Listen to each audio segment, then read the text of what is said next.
Gue lahir dari keluarga yang utuh sampai sekarang. Setiap lebaran gue ngumpul bersama, tertawa bersama dalam kehangatan. Dan gue gak kebayangin bahwa emang iya ya, bisa ya keluarga tuh bisa bikin gak nyaman. Emang gue setahun aja gak ketemu gak mungkin gitu. Kayak ritual tahunan harus ketemu. Dan gue gak kebayangin gue besar dalam keluarga yang tidak ada kasih sayang. Dan gue gak ngebayangin bahwa bisa kasih sayang itu hilang. Tapi ternyata bayangan saya tidak sepenuhnya benar. Karena gue akan ngobrolin tentang broken home.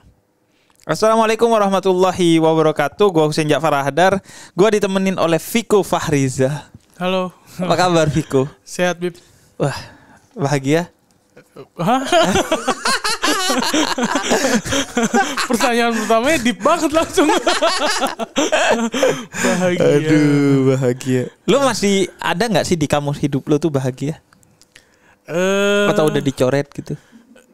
Ada. Atau ya, direvisi? Ada ya, justru sekarang menurut saya sedang mengalami fase zen gitu, tenang gitu. Jadi hal-hal kecil tuh bisa bikin saya seneng, bahagia. Contohnya apaan? Contohnya adalah ngopi sama temen. Udah bahagia? Temen SMA, iya temen SMP. Ngopinya di warkop biasa? Iya, di rumah dia. Murah sekali ya kebahagiaan Anda ya? Iya. Justru awal masuk entertainment terus saya ngelihat banyak sekali peluang, bisa masuk circle ini, bisa mencapai ini gitu, kayak semakin saya kejar tuh semakin saya merasa kosong. Udah kayak tong sancong. Isi adalah kosong, kosong adalah isi. Itu nggak bisa tuh kalau dipakai sama penjual online gitu. Kenapa? Misalkan dagang parfum, pembelinya protes. Ini kosong nih. Gitu. Enggak, itu isi kok. Apa? Itu isi kok ya. Iya. Wik, gue mau masuk dari definisi ini dulu deh. Apa broken home? Broken home tuh apa sih menurut lo? Ketika orang tua tidak baik-baik saja, kalau buat gue pribadi sih. Oh, anak yang orang tuanya cerai itu pasti broken home nggak? Iya. Kalau gue sih nggak. Enggak ya? Nggak. Kalau gue memahami broken home itu adalah orang yang mau bercerai atau tidak bercerai tapi tidak bahagia, tidak kondusif suasana keluarganya. Ya sama aja. Karena bagi gue cerai itu ya sesuatu yang kadang wajib kalau dalam agama. Meskipun dia dibenci sama Tuhan, tapi kadang wajib. Kalau dilanjutkan akan menyebabkan banyak kerusakan, banyak ketidakbahagiaan, atau banyak gambling. Yang biasanya bilang, wah kayaknya kalau sudah punya anak, dia akan berubah. Atau setelah punya anak dia tetap gitu-gitu aja. Wah kayaknya setelah punya anak 2, dia akan berubah. Nggak taunya sampai dia mati nggak berubah tuh, hubungannya jadi toksik gitu. Nah kalau menurut gue broken home tuh kalau nggak bahagia meskipun nggak cerai. Tapi kalau yang umumnya tuh broken home tuh cerai udah broken home ya. Kalau menurut saya ketika nggak cerai tapi di rumah nggak baik-baik saja, itu udah masuk broken home juga. Tapi begitu cerai kan, kenapa cerai itu karena tidak baik-baik saja gitu. Jadi menurut saya ketika cerai itu berarti udah pasti broken home. Oke, yang cerai pasti broken home, yang broken home belum tentu cerai. Oke, lebih ke situ ya. Ya karena kalau menurut gua broken home nih antonim dari sakinah dalam bahasa Arab. Kan lu kalau menikah tuh sakinah mawaddah warahmah. Sakinah tuh artinya ketenangan, kedamaian dalam rumah.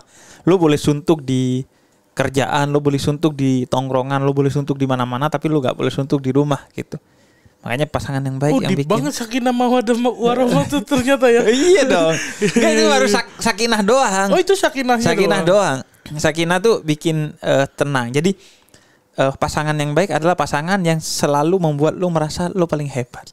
Oke. Meskipun lu nggak hebat-hebat banget atau bahkan sebenarnya nggak jelas gitu. Tapi meskipun bohong gitu. Tapi karena bohong dalam Islam tuh kalau untuk keharmonisan boleh, keharmonisan keluarga. Kalau mawadahnya tuh? Kalau mawaddah itu cinta yang plus. Jadi cinta yang masih karena tampannya, karena cantiknya, karena hartanya, karena ini itunya. Kalau rahmah, cinta yang minus. Jadi cinta meskipun lu udah tua, udah jelek, udah gak bisa ngapa-ngapain, tetap dicintain. Jadi itu puncaknya tuh rahmah itu. Rahmah tuh biasanya diceritain seorang nenek tua yang duduk sama kakek tua suaminya, kemudian dia minta dibikinin kopi, terus si neneknya bikinin, nggak sengaja ngambilin garam bukan gula. Terus diminum oleh si kakeknya, kata kakek, kopi buatanmu dari dulu nggak berubah, selalu enak. Udah, walaupun rasanya nggak manis tapi enak. Itu rahmah. Itu rahmah ya. Anda kayaknya terpesona sekali. Karena kayak orang baca komik gitu. Ini dongeng semua. Karena sakinah mawaddah warahmah buat saya tuh template. Aja ya semoga ya. Kalau udah ada yang nikah ya udah diucapin itu gitu. Saya nggak tahu ternyata bisa semenarik itu ya agama kalau dipelajarin. Ajarannya seru sekali. Seru sebenarnya. Jadi broken home. Kalau lo mendefinisikan diri lo broken home karena perceraian itu. Iya. Jadi bapak lo nikah udah berapa kali? Total 3. Kalau ibu? Sama yang siri-siri 9 lah. 9? Wow. 9. Wow. Jadi iya sih broken home. Iya. Yang cerai saat lo umur? Perceraian bokap nyokap tuh pas saya kelas 2 SMP tuh berarti 14 something. Tapi sebelum itu udah lama lo melihat percekcokan gitu? Karena pernikahan bokap dan nyokap tuh bukan pernikahan pertama mereka. Oh. Jadi sebelumnya bokap adalah duda, nyokap adalah janda. Mereka nikah terus jadi saya dan adik saya. Sementara bokap bawa anaknya, nyokap bawa anaknya juga gitu. Saat itu. Jadi setelah itu masih lanjut lagi. Masih nikah lagi kan? Iya, setelah itu masih nikah lagi. Tapi itu adalah adik saya adalah anak-anak terakhir mereka. Setelah itu bokap nggak nambah anak lagi, nyokap juga nggak nambah anak lagi. Tapi nikah jalan lagi, cuman nggak nambah anak. Iya. Terus yang paling bikin lu kesel banget tuh apa? Maksudnya yang paling bikin nggak bahagia gitu dari perceraian itu? Yang paling bikin nggak bahagia sih sebenarnya saya merasa dihianati ya, karena ekspektasi saya sendiri juga gitu. Kayak sebenarnya saya kan di rumah orangnya males, nggak mau bantuin, nggak mau apa gitu. Sementara abang saya yang anak bawaan dari nyokap itu rajin kalau di rumah, bantuin apa ringan tangan. Jadi dia sering dipuji. And then saya mendapatkan pujian-pujian tuh ketika paling pas bagi rapot. Abang saya nilai rapotnya jelek. Lu bagus. Saya bagus terus nilai rapotnya. Jadi ketika bagi rapot tuh saya selalu dipuji sama orang tua. Nah terus keinginan saya belajar untuk setiap kali bagi rapot selalu dipuji tuh kenceng banget gitu. Jadi akhirnya saya belajar gitu. Setiap bagi rapot bagus. Terus sampai pas SMP kelas 2 itu mereka memutuskan untuk pisah gitu. Terus saya jadi kayak ngerasa di titik itu saya udah ngerasa saya udah nggak punya alasan buat belajar lagi nih gitu. Nah itu gak ada ininya, langsung tiba-tiba mau pisah? Atau lo melihat pemandangan mereka berantem dulu gitu? Ada triggernya karena nyokap fitness. Enggak, bukan triggernya. Saya gak mau ngurusin triggernya apaan. Enggak, maksud gua kan enggak tiba-tiba cerai. Jadi lo melihat tuh berantem di rumah. Iya. Dan lo gak peduli, gak mencoba menjadi pahlawan gitu? Iya, menurut saya nggak apa-apa diceritain sih, maksudnya biar kegambar gitu perasaan saya waktu itu. Jadi kayak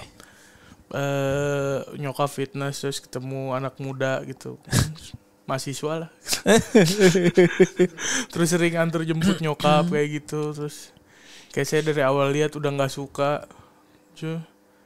suka bagi duit saya lagi goceng. Ya ampun. Saya, ya Allah gitu. Berarti mana itu saya yakin duit nyokap saya gitu. Cuman muter doang ya. Ngasihnya goceng gitu kayak kalau ketemu saya ngajak tos gitu kayak kalau lu ngerasa seumuran sama gua ya jangan main sama nyokap gua, goblok. kayak gitu. Terus ketahuan sama bokap. Bokap marahnya sampai yang KDRT gitu. Marahnya sampai yang KDRT gitu. Terus dipukulin, ditendang, dibotakin nyokap. Ya ampun. Terus kayak ini kayaknya podcast terberat gue deh. Iya, terus kayak botaknya tuh yang udah habis digunting, abang saya tetap disuruh beli itu apa buat ngerok. Oh iya, silet gitu. Buat ngerok gitu pakai alat cukur. Beli serenceng tuh 10 isinya. Masih belum habis rambutnya, suruh beli lagi. Terus udah kayak gitu, maksudnya saya nggak nyaman juga sih ngeliat pemandangan itu. Dan terus akhirnya mereka pisah gitu. Terus udah saya mulai tidak punya harapan, alasan untuk membuktikan apapun gitu. Iya. Karena merasa gue belajar demi lunya berdua pisah gitu. Berarti jadi kesimpulannya sih tips keluarga agar tidak cerai jangan fitness.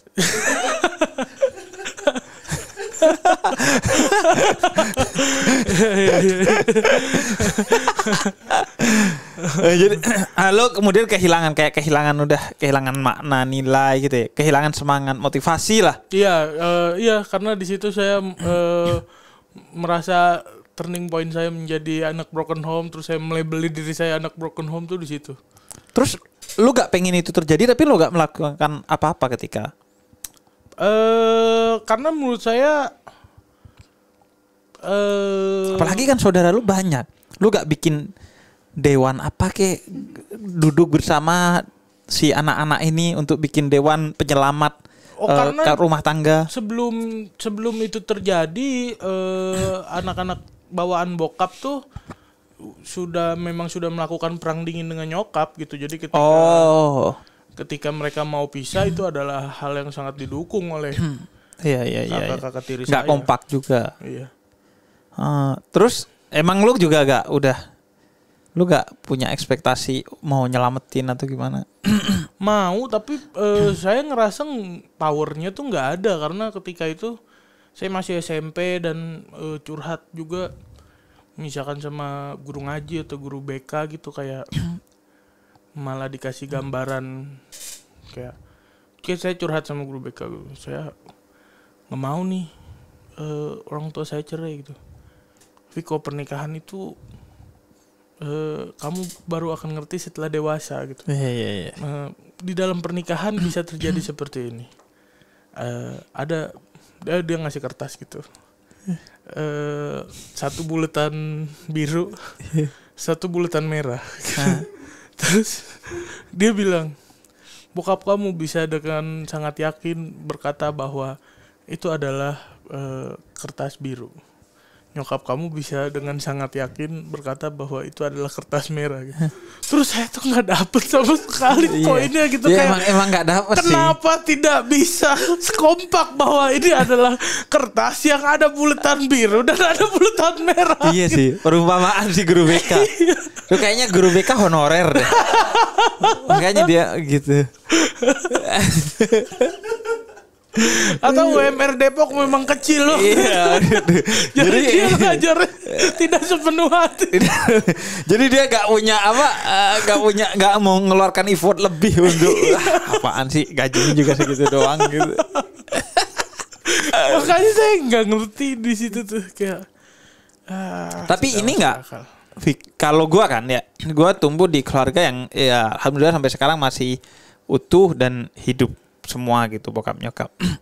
Tapi kalau gue ya dulu ketika kecil, gue membayangkan kok kayaknya ada selentingan agak sedang gitu. Soalnya gue pengen bebas kan. Jadi dengan bercerai mungkin ini jalan kebebasanku. Dan saya merasa menemukan jati diri saya ketika memang sudah bercerai gitu. Jadi kayak saya merelakan sesuatu, terus sesuatu yang lain datang kepada saya gitu. Jadi kayak tuker guling gitu.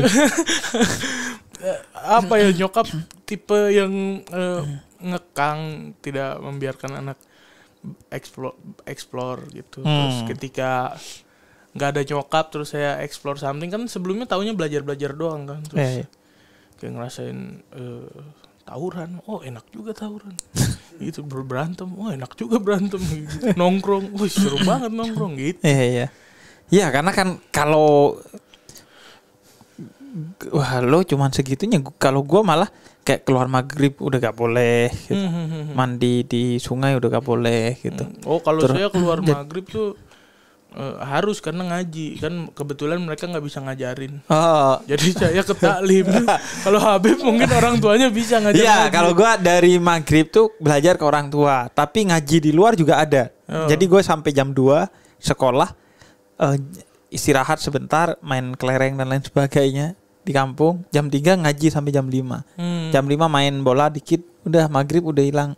Jadi makanya gue malah dulu kayak punya bayangan seorang anak yang belum dewasa dan bodoh ya pasti. Asik juga kayaknya kalau. Tapi emang tidak dipungkiri bahwa asiknya itu ada gitu. Ada ya? Oh iya. Dan lu nyadari waktu itu? Iya menyadari dan senang. Cuma yang hilang dari saya ya udah keinginan untuk membuktikan bahwa saya bisa ya melakukan sesuatu, saya bisa menjadi sesuatu kayak gitu sih. Terus ini nggak, gue pengen kayak ke transfer hari ketika lu bener-bener tahu bahwa ini hari perceraiannya gitu. Perasaan lu? Saya menyadari itu di hari pertama nyokap keluar dari rumah. Anak-anak disuruh pilih mau ikut siapa. Hari itu juga? Hari itu juga. Disuruh, karena sebelumnya udah beberapa kali itu pisah ranjang. Beberapa kali pisah ranjang, anak-anak nyokap dibawa sama nyokap. Dan hati saya lebih ke bokap gitu, karena saya berusaha menilai siapa yang menyulut api ini gitu. Bukan karena nyokap lu terlalu mengekang lu. Itu juga. Ya. Oh tapi itu pilihan moral berarti. Iya. Lu udah menilai ini yang salah siapa. Dan lu milih yang menurut lu lebih benar. Iya. Enggak iya. Dan emang bokap lu sebaik itu. Maksudnya dia emang betul-betul gak punya masalah, kecuali memang yang tadi KDRT dan sebagainya. Karena ada kasus. Ada dia ya gak perlu cerita juga, maksudnya ada tapi maksudnya ada ya. Tapi menurut lo masih lebih mending bokap lo? Iya, karena dia lebih bertanggung jawab gitu. Dengan semua masalahnya dia tetap menyelesaikan semua tanggung jawab rumah gitu. Beda sama nyokap yang mungkin tanggung jawabnya adalah ngajarin anak, terus menyediakan makanan gitu. Dan hari itu berarti kalau yang milih bokap tetap di rumah, yang milih nyokap beres-beres. Iya. Yang milih nyokap beres-beres terus keluar ikut nyokap ke rumah ibunya gitu, enggak? Ngekos dia. Iya, langsung cari kontrakan gitu. Hari itu juga. Dan terpecah tuh. Terpecah. Ada yang ikut nyokap. Iya. Terus setelah dari situ tuh ada fase saya merasa bebas, and then ada fase saya merasa gerah ketika ke tempat nyokap bilakin bokap, ketika ke tempat bokap bilakin nyokap gitu. Itu memasuki fase gerah, dan saya kebebasannya udah ngerasain, terus sekarang lagi ngerasa ini nggak enak nih kayak gini gitu. Terus saya cari sumber masalahnya supaya dapat solusinya gitu. Menurut saya kenapa kayak gini adalah karena mereka masing-masing belum selesai dengan perasaannya. Dan yang kedua kurang sejahtera aja sih gitu. Kurang sejahtera. Iya, di situ saya langsung mutusin saya harus kaya buat nyejahterain mereka. Iya. Emang persentase perceraian tertinggi itu karena ekonomi sih di Indonesia.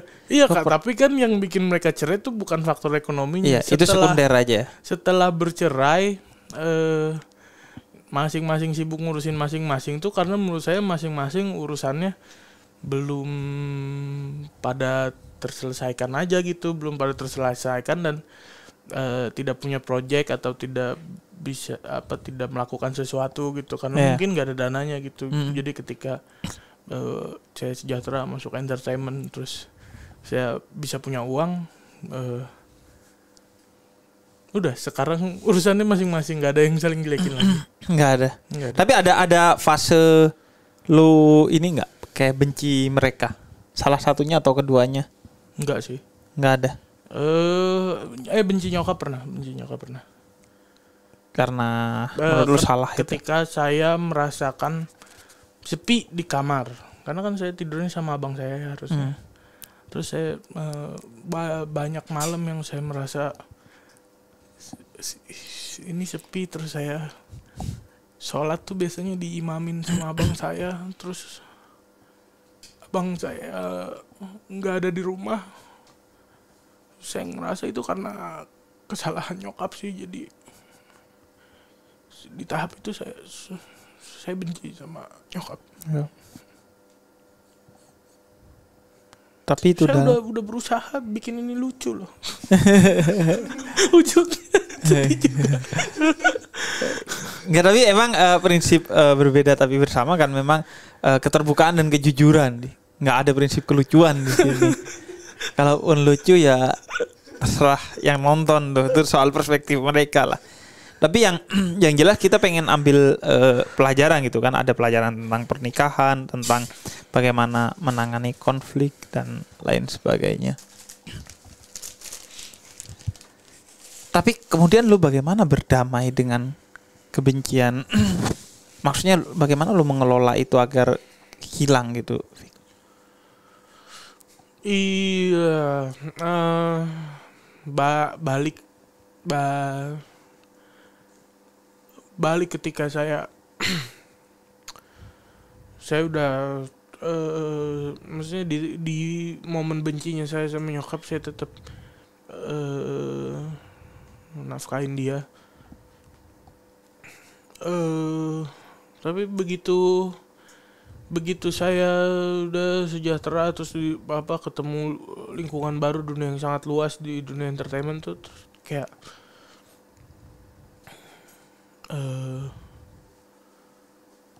tetap ada sesuatu yang kosong nih gitu.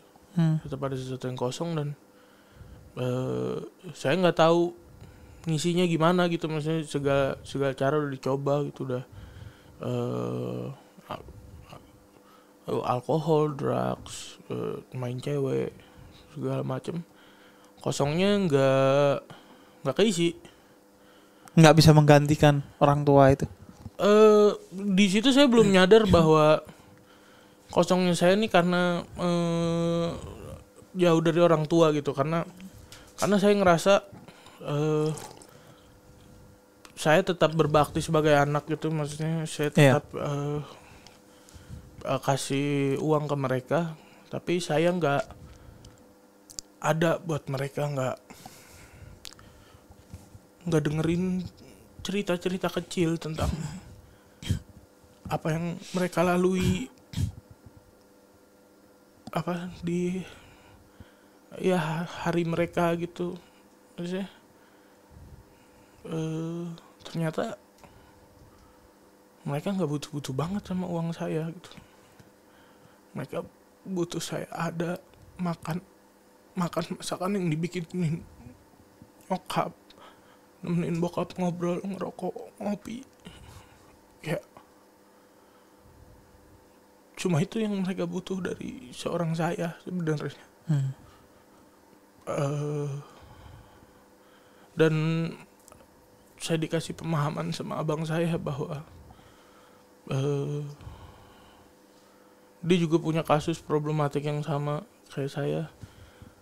Tapi bokap dia jauh lebih sering nikah daripada bokap saya, dan nyokap dia kan sama nyokap saya gitu. Jadi dia ngalamin yang lebih kompleks lah ya. Iya. Terus dia bilang seburuk apapun orang tua kita, semarah-marahnya kita, sebenci-bencinya, kayaknya nggak perlu dilampiasin, nggak perlu diungkapin, karena apapun yang terjadi kita nggak bisa ngubah fakta bahwa mereka adalah orang tua kita gitu. Abang saya ngomong kayak gitu, terus saya mulai pelan-pelan nerima, terus mulai berhubungan sama nyokap, mulai sering telepon. Ya tadinya adalah 2 tahun saya nggak kontak, cuma kirim bukti transfer gitu dong. Ya. Lu memisahkan kebencian dan bukti transfer tuh gimana? Maksudnya lu benci tapi dapat transfer tuh motivasinya apa? Karena menurut saya itu kan bukan kewajiban lu juga kan? Saya tahu bahwa nyokap saya nggak kerja. Nah, terus dia hidup jauh gitu, terus sama siapa saya nggak tahu gitu. Karena dia sering tiba-tiba datang ke show stand up saya sama cowok. Dari panggung saya tanya, itu siapa gitu? Suami aku. Suami? Kok aku nggak kenal gitu? Dia datang ke stand up show stand up saya, dia bawa suami barunya gitu. Jadi maksudnya hidupnya terlalu liar gitu, dan tidak ada yang ngontrol. Saya tidak mau ngontrol gitu, tapi kalau bisa kebutuhannya saya cukupin, saya cukupin gitu. Cukupi itu ya. Terus apa sebenarnya kan manusia itu kan soal survive ya, apalagi di tengah COVID-19 seperti sekarang. Kita jadi sadar bahwa tujuan utama dan dasar kita adalah tetap survive gitu, secara fisik, secara mental gitu, dan juga mungkin secara spiritual gitu. Nah, yang bikin lu semudah itu tapi survive itu asupannya dari mana? Kalau gue kan membayangkan, kalau gue mungkin agama ya yang bikin itu, karena tebelnya di masa kecil gue adalah itu. Kalau lu apa menurut lu yang bikin survive lu?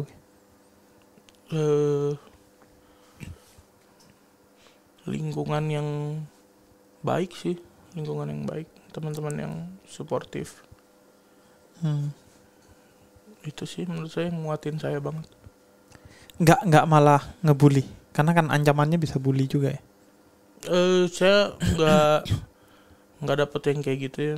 Terus mungkin posisi saya secara tongkrongan gitu, secara sosial adalah saya yang suka ngecengin orang gitu. Jadi, iya. Gue baru mau bilang sebenarnya lu agak ada beruntungnya sih. Gak beruntung di konteks keluarga, tapi beruntung di konteks tongkrongan gitu. Karena kalau gue sih pasti yang masalah tongkrongan kan, tongkrongan sekolah pasti tuh mainin orang tua kan dulu. Yeah. Jadi kalau orang tua kita cerai pasti wah makanan sedap buat tongkrongan dan sekolah kita gitu. Tapi karena posisinya sebenarnya bukan karena teman lo baik-baik banget, tapi karena posisi lo adalah kan memang di tongkrongan tuh ada yang posisinya ngecengin. Iya. Posisinya korban. Yeah. Lo memang karena posisinya emang ngecengin. Dan karena memang mungkin orang kayak wow, Lord apa Viku, karena dengan segala masalahnya lu tetap lanjut kan sekolah gitu. Iya. Tetap berprestasi tetap enggak. Saya udah menikmati eksplorasi saya tuh di masa sekolah. Tapi lu enggak berhenti? Enggak. Apa motivasi lu enggak berhenti? Di tengah kan lu tadi bilang drugs, minum, main cewek. Itu kan setelah udah di entertainment. Kalau waktu sekolah? Berantem doang sih. Berantem. Motivasi lu masih ngelanjutin? Bokap. Bokap ngebolehin saya ngapain aja asal tetap sekolah gitu. Kalau saya berantem masuk kantor polisi, bocorin kepala orang, ditebus sama bokap, orangnya diobatin gitu. Tapi diomelinnya nggak terlalu keras. Cuma ketika saya pulang sekolah baju saya masih bersih, bokap tahu bahwa saya bolos, itu digebukin tuh kalau gitu. Ya. Jadi maksudnya bokap punya dengan segala kurang dan lebihnya, dia punya batasan-batasan yang tidak boleh dilanggar gitu. Dan dia memaklumi cowok mah wajar bandel gitu, tapi sekolah harus gitu. Fik, lo sampai sekarang lo masih nangis gitu nyeritain ini. Lo belum sepenuhnya berdamai dengan semua ini? Iya, nggak tahu ya, kadang saya nggak bisa bedain antara apakah saya sudah berdamai atau saya hanya mencoba tidak memikirkan gitu sih. Jadi ya nggak tahu, kayaknya saya cuma ngalihin pikiran saya lo biar nggak mikirin itu sih. Karena ini kan udah berapa, 10 tahun mungkin lebih ya, 14 ya. Tapi memang tahun. Tetap hanya bisa dialihkan pikiran lo dari sana. Iya. Padahal lo berusaha udah untuk maksudnya berdamai dengan semua ini, mencoba memahami seiring dengan kedewasaan lo. Iya, karena udah nggak ada marah, udah nggak ada benci, hubungan dengan semuanya juga udah baik. Tapi ketika diceritain ini bukan cerita yang bahagia gitu, jadi ya ke-trigger aja kalau lagi ceritain itu. Tapi lo mau aja nyeritain. Ya mungkin ini adalah bagian dari usaha saya untuk mendapatkan sudut pandang lucunya dengan menceritakan hal ini gitu. Sekaligus bagian dari treatment untuk berdamai. Iya, bagian dari usaha saya. Dan lo sendiri, maksudnya yang seperti ini atau yang lain juga sama, atau karena lo memang punya kecenderungan yang berbeda? Maksudnya gimana? Ya maksudnya yang masih sulit berdamai sampai sekarang lo sendiri atau saudara-saudara lo juga?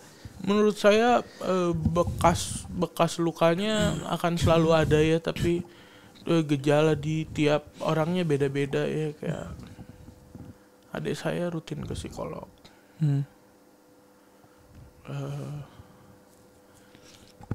Abang saya memutuskan untuk tidak mau menjadi serius dalam konteks apapun. Ya. Menurut saya itu adalah bagian dari trauma-trauma itu sih.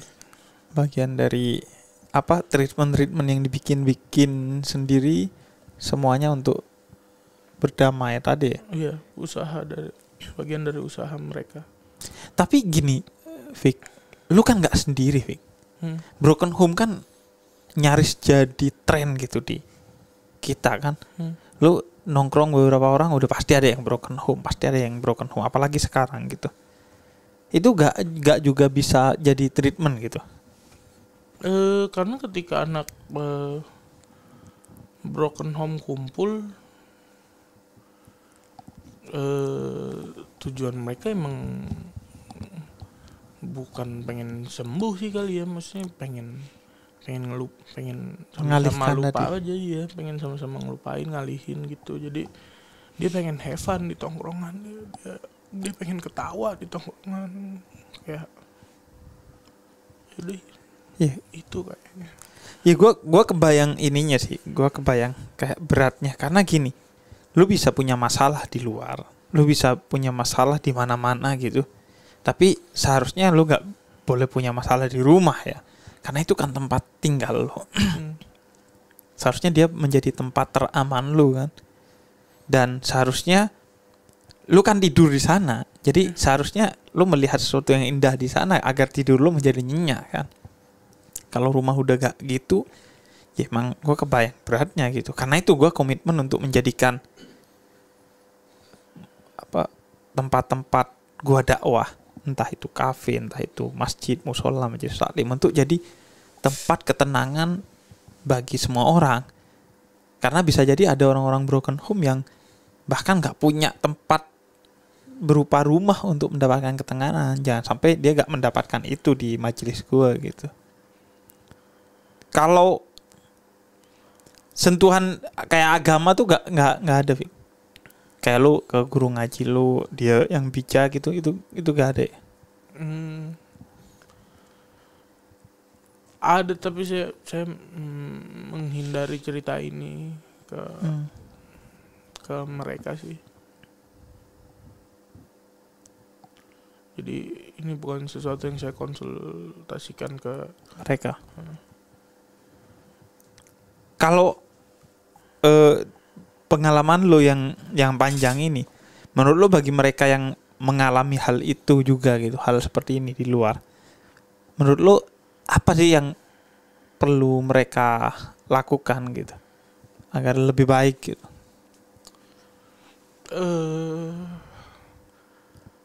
Mungkin gue nggak bisa ngasih banyak ke mereka ya, karena sebenarnya jauh di dalam diri gue juga, gue belum selesai dengan ini, tapi gue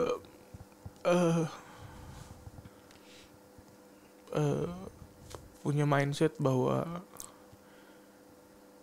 kita harus terus naikin value hidup kita apapun yang terjadi. Ketika lu sedih, ketika lu hancur, ketika lu berantakan, lu tetap harus berusaha untuk naikin value diri lu gitu, sampai lu lupakan hal itu. Hal itu nggak hilang, hal itu nggak tiba-tiba hilang gitu. Lu mungkin cuma lupa, tapi ketika lu ingat, kondisi lu udah ada di kondisi yang berbeda dari ketika lu pertama mengalami itu gitu. Jadi kayak nindih gitu ya. Iya, waktu ini kejadian, gue anak sekolah yang nggak punya power, yang nggak bisa berbuat banyak, yang nggak bisa ngelarang mereka, yang nggak bisa cegah mereka. Sampai di tahap gue sekarang, gue selalu berusaha naikin value gue dari diri gue yang anak sekolah itu, sampai jadi gue yang sekarang.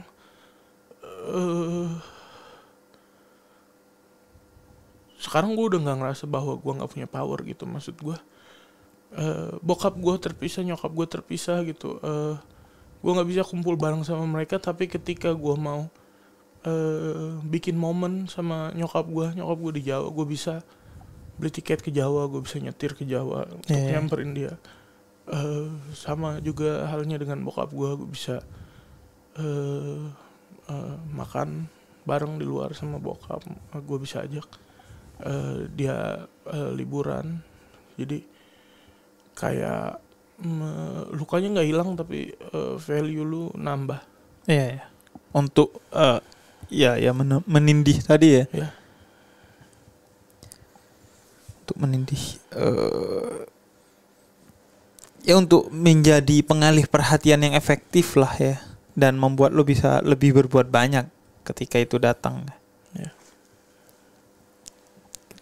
Jadi sebenarnya akhirnya kita belajar tentang ya pentingnya keluarga ya, sederhana apapun ya. Karena kan itu kayak hanya jadi jadi nyanyian aja kan dulu. Harta yang paling berharga adalah keluarga. kayak apa? Kayak maksudnya gue ingin transfer ini ke Paranoise gitu, bahwa itu bukan nyanyian doang gitu. Itu emang beneran gitu. Ketika lo gak punya itu, agak habis lo hidup lo. Dan buat yang kondisinya kayak gue, ya lirik itu bukan sekadar nyanyian gitu. Lirik itu memang sebuah pesan yang kuat yang coba disampaikan oleh seseorang melalui media lagu gitu. Ya. Karena benar bahwa ya harta yang gue punya sekarang nggak ngegantiin posisi waktu keluarga gue masih utuh dengan segala kekurangan yang orang di dalam keluarga gue punya gitu, itu tetap lebih berharga dari semua yang gue punya sekarang. Terus ini nggak, lo ada cita-cita untuk memitigasi ini terjadi kepada orang lain nggak, Fik? Artinya kan feminis biasa sebagian lahir dari orang yang punya masalah dengan pelecehan seksual atau bullying karena gender. Kemudian orang yang menjadi pendamping kanker karena dia dulunya juga kanker dan nggak sembuh, akhirnya jadi pendamping. Lu pernah punya bayangan nggak bahwa ini nggak boleh terjadi ke lebih banyak orang lagi sehingga gua mau melakukan ini gitu?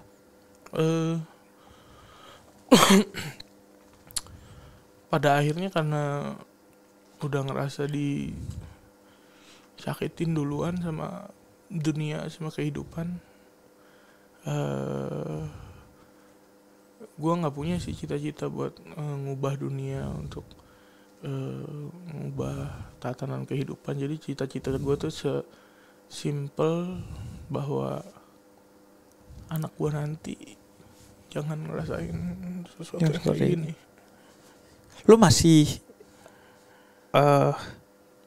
berani berkeluarga?